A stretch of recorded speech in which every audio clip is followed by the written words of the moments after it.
जैसे ही वोटिंग खत्म होती है ना, टीवी चैनलों पर एकदम से नतीजों की बाढ़ आ जाती है। हर तरफ एग्जिट पोल के आंकड़े। लेकिन भाई, इन आंकड़ों में कितना सच है और कितना छलावा? चलिए इसी पूरी कहानी को जरा समझते हैं। और यही है आज का सबसे बड़ा सवाल। क्या ये एग्जिट पोल वाकई जनता की राय दिखा रहे हैं, या फिर ये चैनलों की अपनी सोच और एजेंडा थोपने की एक तरकीब भर है? जैसे ही शाम को वोटिंग बंद हुई, हर न्यूज चैनल पर एक अलग ही माहौल था। मतलब ऐसा लग रहा था जैसे दो बिल्कुल अलग अलग चुनाव हुए हों, और हर कोई अपने अपने विजेता की घोषणा करने में लगा हुआ था।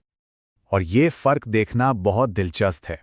एक तरफ कुछ चैनल पूरे यकीन के साथ कह रहे थे मोदी फिर से, तो वहीं दूसरी तरफ कुछ चैनलों का दावा था कि अब की बार बदलाव तय है।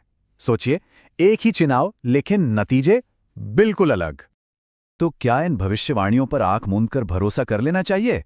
चलिए जरा पीछे मुड़कर देखते हैं कि इतिहास हमें इन एग्जिट पोल्स की सच्चाई के बारे में क्या बताता है। और देखिए, इतिहास तो गवाह है कि कई बार एग्जिट पोल बुरी तरह से गलत साबित हुए हैं। 2015 के दिल्ली चुनाव याद कीजिए, जहां कांटे की टक्कर की बात हो रही थी और नतीजा एक तरफ आया। फिर 2021 के बंगाल चुनाव और हाल के 2024 के लोकसभा चुनावों को ही ले लीजिए। इन सभी बड़े मौकों पर अनुमान और असलियत में जमीन आसमान का फर्क देखने को मिला है।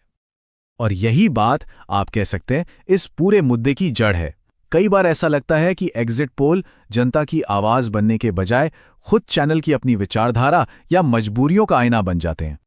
तो सवाल उठता है कि भाई ऐसा होता क्यों है? इसके पीछे काम करता है एक चैनल का समीकरण। चलिए समझते हैं कि आखिर इस समीकरण है क्या चीज। देखिए, चैनल का समीकरण उन सभी ताकतों का एक मिक्सचर है जो एक न्यूज चैनल के काम करने के तरीके पर असर डालती हैं। ये दबाव चैनल के अंदर के भी हो सकते हैं और बाहर के भी, और यही सब मिलकर तय करते हैं कि आखिरकार स्क्रीन पर क्या दिखाया जाएगा। तो ये दबाव कैसे हो सकते हैं? हो सकता है कि अपने कॉरपोरेट स्पॉन्सर्स को खुश करने की मजबूरी हो, या फिर किसी राजनीतिक दल का दबाव हो सकता है, या ये भी मुमकिन है कि चैनल की खुद की एक विचारधारा हो जिसे वो आगे बढ़ाना चाहता हो।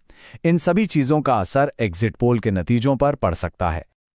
लेकिन इन सब अटकलों और भविष्यवाणियों के शोर में एक बात हमें कभी नहीं भूलनी चाहिए कि असली सच्चाई कहीं और बंद है।